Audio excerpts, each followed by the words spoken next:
Good morning, good afternoon, wherever you're tuning in from. Thank you so much for being here. I am Christine Moore. I'm a certified peer recovery coach, and I've got a quick message for you today. I've got to run to my son's baseball tournament here shortly, but I have a message I want to share with you this weekend. And I've had so many of you reach out to me who you're just in a really, really dark place, and you're just not sure where to turn. You feel hopeless. And I hear you guys. I hear you. And I'm praying for you. And this message is geared towards you and for you. And also, it's just a good reminder for all of us who struggle with addiction and are on our journeys to recovery. So before I get started, I got to go live on Facebook. Enjoy this song called I Surrender. And we will get started in just a second. And I also want to welcome my replay viewers who might be watching this a little bit later. And thank you for being here.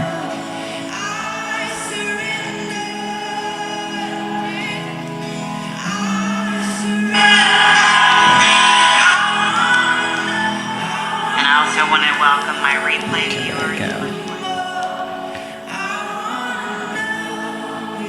Hey, Bobby. I just love all your posts on Facebook, Bobby. You're such a light.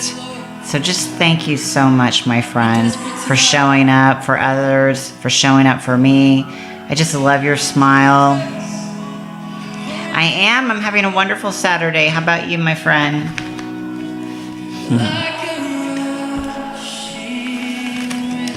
Okay, let me turn the music down and we will get into our message. Oh, you're so welcome, sweetie. All right. Welcome, welcome. For those of you who do not know me, I am Christine Moore.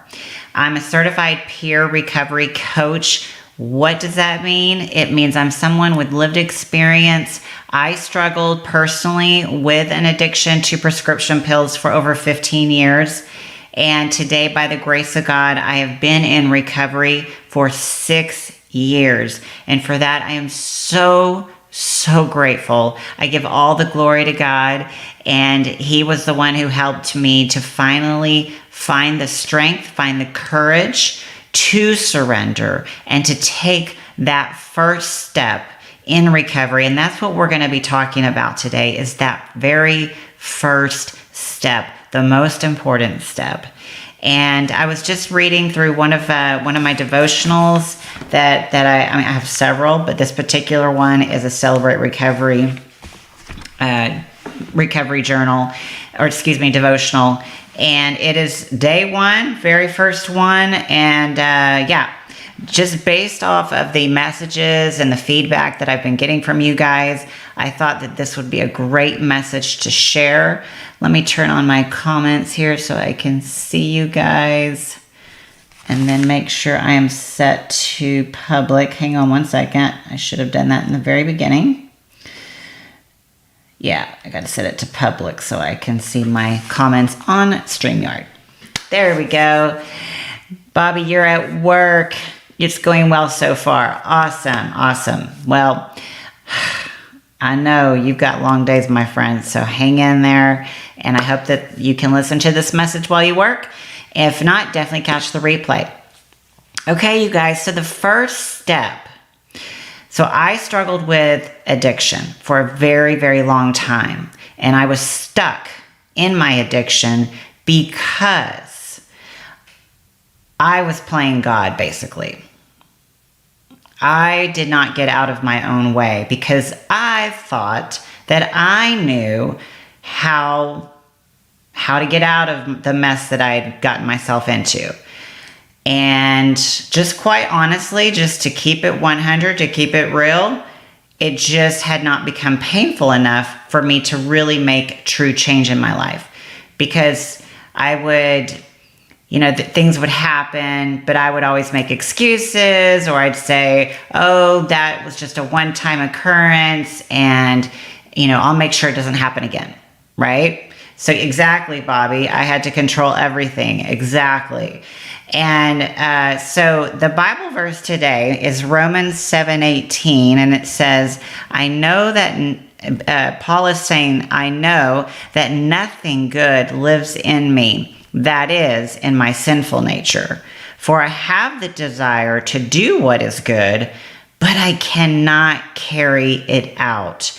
And that is how I felt during my active addiction. I wanted desperately to get help, but I just couldn't carry it out. And the reason why was because I did not fully surrender. I had to be in control. I got myself in this mess. I had to figure out how to get myself out of this mess. And that, my friend, is what kept me stuck and so many other people stuck for years. For years. This is a super short devotion, so I'm just going to read it really quick. No one gets to start in the middle. We're all beginners in one area of our lives or another. But for many of us, what we need is more like a new beginning, a fresh start, a walking journey from chaos to wholeness that is accomplished one step at a time. We call that journey recovery. The first step in recovery is admitting that we are powerless and that our lives have become unmanageable. Our first step is a big one, right? I think it's the biggest one. I mean, there's so many steps in recovery, but that first one, you guys, that first one for me was the hardest because of my pride, my ego. I was too afraid of what other people thought about me. And oh my gosh, what were they going to think about me if I told them that I was a drug addict? What would my husband do? What would my family think of me? What would my friends think of me? Would I lose my job? I mean, all kinds of lies. I would listen to all these lies and things that I would just make up in my head. Yeah, Bobby says same for me. The hardest step was the first one. Exactly. So our first step is a big one. We're finally ready to admit that we are powerless to control an addiction or a behavior. The harder we try, the more unmanageable it becomes. Can I get an amen on that? That was me for years. Our lives have descended into chaos. When we take that first big step, giving up control, we are stepping away from denial and acknowledging our own need. There is hope in that first step, for we can't be helped until we admit that we need help. I'm going to say that again. There is hope in that first step, for we can't be helped until we admit that we need help. Until then, we are trying to be God in our own lives. Ooh, that's so good. Until then, we are trying to be God in our own lives. And really, we just are not up to the task. We are powerless to control much of anything by our own power. So step one, my friend, allows us to find freedom from ourselves. Ooh, that's good. Hey, Janie, what's going on? Thanks so much for being here.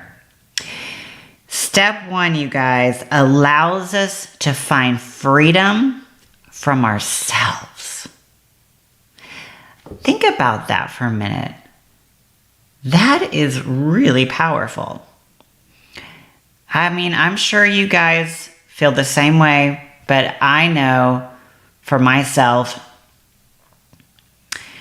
I had to control everything. Oh, love it. I love it that you're listening while you do yard work. I love it. I love it. Step one allows us to find freedom from ourselves. And I just remember holding on and keeping everything in for years. And the shame, the guilt, and the control it was killing me slowly, day by day. But I remember when I finally came out and I really asked for help. In the past, I remember crying out a little bit, but then a few days later, I'd go back and do things my way. But I remember the moment I had, the encounter that I had with God, and I was like, I fully surrender. And just this weight was lifted off of me. And I was at a point where I was sick and tired of being sick and tired. And if it meant that I was going to lose friendships or relationships with people, whatever, I don't care, because I need help, because I cannot continue to live this way. If I do, I will be 6 feet under very soon, and I will lose everything. I was on the verge of losing everything. So I remember when I finally said, I surrender. And I remember I got this book quite a few years ago, and I remember writing down a few notes here on the side. And I want to share some of these notes that I wrote down. No matter how many times we mess up, each day is a new beginning. Because you guys, there were so many times in the 15 years that I struggled with addiction where I would surrender and I would begin my recovery journey, and I would do okay for like a few months, and then life would happen and triggers would happen, and then I would relapse. And it was just this constant cycle for a lot of years. And so I want to encourage you. Maybe you were in recovery for a while and you fell off the wagon, and now you're back into using or in active addiction. And maybe you feel stuck. Maybe you are filled with shame and guilt. But I'm here to tell you that it's okay. It's okay. Having a reoccurrence or having a relapse, whatever you want to call it, it's part of our disease. It's part of addiction, and it's part of recovery. It happens to all of us. And I've never met someone who was able to get help and then never relapse again. I mean, I'm sure there's people out there that's happened to, but I personally don't know of any. And so I want to encourage you, no matter how many times we mess up, each day is a new beginning. Maybe you don't struggle with addiction. Maybe you have other things that you struggle with and you mess up all the time. My friend, actually, I'm going to change this. Not each day, but each minute we have of each day is a new opportunity to start again, to start fresh. Oh, Janie, that's right. You're Sky. Yes, I know you, girlfriend. Thank you so much for being here. Yes. I know you, Sky. And also, let me just put a quick plug in real quick for our beautiful, beautiful Mara people, my family. I personally facilitate Mara meetings on Mondays and Thursdays at 11 a.m. Eastern. And let me tell you, the best group of people are in that meeting. And I can't even tell you how much I love them and appreciate them. They're part of my journey. They're part of my recovery journey. And we have several meetings every single day. So if you would like to check out a MARA meeting, which stands for Medicated Assisted Recovery Anonymous, go to mara-international.org mara-international.org. I don't know if any of you can put that in the chat or not, but mara-international.org. And I know, Bobby, I know you facilitate some meetings, and there's a lot of other people that facilitate. So definitely check us out. Non-judgment is our code, and we accept anyone at any time. We don't care where you are in your journey. We don't care if you are still in active addiction. We don't care where you are in your journey. You are welcome. Thank you so much, Sky. Thank you. Oh, there's Mark. Hey, Mark. How are you, my friend? Okay. So, again, and I wrote this down, so many of us get stuck in the shame and the guilt of messing up. Hey, sweetie. I need the charger. Oh, yeah. Hang on, guys. My son is asking for this charger. Here you go, sweetie. You want to come say hi? Come here. Say hi. This is my son, Caden. This is my baby. There you go. All right. So, yeah, so many of us get stuck in the shame and the guilt of messing up. Yes, Bobby, you and I, we have been there so many times. So many times. And that is what is so beautiful about God's grace and mercy, you guys. God knows. God knows we're going to mess up. And what did I write here? We continue to go back to step 1 because that is the most powerful step. We are all in recovery. We are all struggling with something. I truly believe that we all are in recovery from something. You might not be struggling with addiction to drugs, but I honestly believe this. Everybody's recovering from something because we all go through life. We all go through hardships, and we're all recovering from something. And are you ready to give up control and stop playing God? Practicing step 1 allows us to find freedom from ourselves. What a huge relief is that? What a huge relief that I don't have to be in control. I don't want to be in control. I want to just give it to God and allow Him just to come in, change my heart, change my mind, change everything, and just start a what's the word I'm looking for? Just starts a new thing in me. Because I remember when I did surrender, like fully surrender, the next day, nothing was different.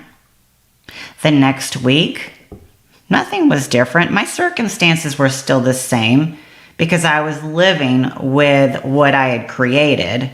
All the choices I made had all accumulated, and I was dealing with the repercussions of the choices that I made due to my addiction. But this is what I'll say. When I surrendered, I did feel this huge relief. And then slowly, and I mean slowly, one day at a time, one step at a time, my heart is what began to change. My heart began to change. I began to see myself differently. I began to see people in my life differently. I began to see the people, for example, my father, who is not involved in my life. And before I really got into recovery, I had so much resentment over the emotional abandonment that I felt from that. But now that I've been in recovery and I've gone through this healing journey, I now see him as he's broken. And he just hasn't dealt with his stuff yet. So I can have compassion and I can love my father, even though, I wish things were different. I wish that we had a relationship. And I've had the opportunity to at least go to him and tell him how I feel and how I wish that he was in our lives. But you know what? I mean, now I don't get upset with people who cut me off. I don't get upset with, someone who doesn't like me for whatever reason, even though I've never done anything to them. I just don't get upset because I can see that they're hurting from something. I don't know what it is. And I mean, if I did something that caused them to not like me, I definitely, I go to them and I ask for forgiveness and I try to make things right. But you know how it is. There's people that dislike you just because you're you. Like Bobby, I'm sure you face that a lot in your life. All of you on here, I'm sure you face that in your life. People don't like you for whatever reason. And that's okay because I'm not here to please everyone. I'm here to share my story. I'm here to just share hope to the world because the world desperately needs hope. Merck says, I make excuses for people. It works great. There you go. Yeah, exactly.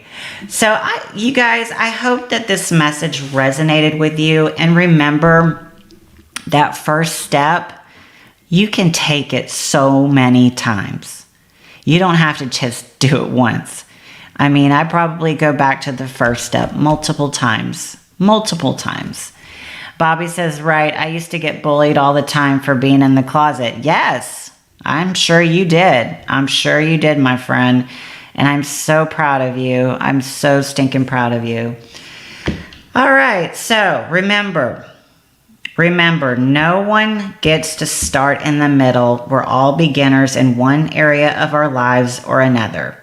But for many of us, what we need is more like a new beginning, a fresh start, a walking journey from chaos to wholeness that is accomplished one step at a time, and we call that journey recovery.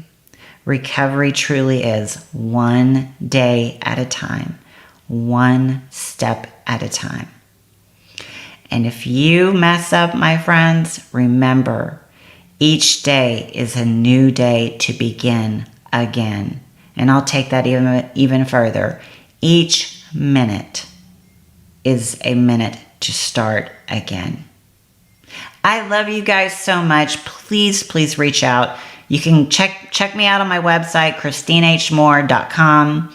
You can email me, ChristineMoore155@gmail.com. So what do you do next after you take that first step? Well, my friends, like I said earlier, you want to check out a recovery meeting, and you can go to mara-international.org. And I'm so glad you saw this, Sky. Thank you so much for being here, sweetie.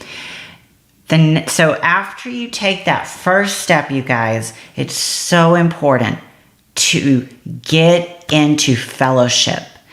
I always say fellowship is what helped me to get sober, because addiction wants to keep you away and in the dark. The opposite of addiction is connection.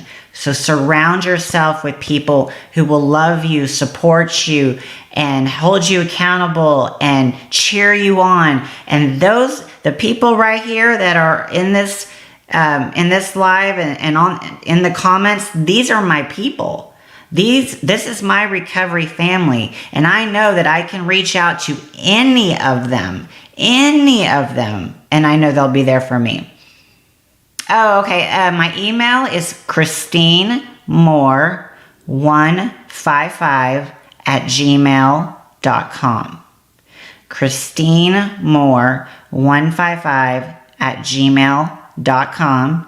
You can also go to ChristineHMoore.com and connect with me there as well. I love you. Get connected. If you have other questions, please feel free to reach out to me. I'm here for you guys, and I can, either work with you, help you one-on-one, or at least point you in the right direction. I love you. Have a wonderful Saturday. I'm off to baseball, and you guys have a beautiful, blessed day.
I can post. Cool. Okay, there we go. So I'm putting my contact information in the chat. I didn't think I could do that.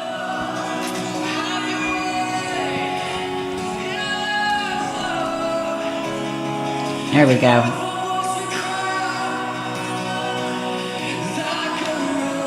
All right, God bless you guys. Gotta go. See ya.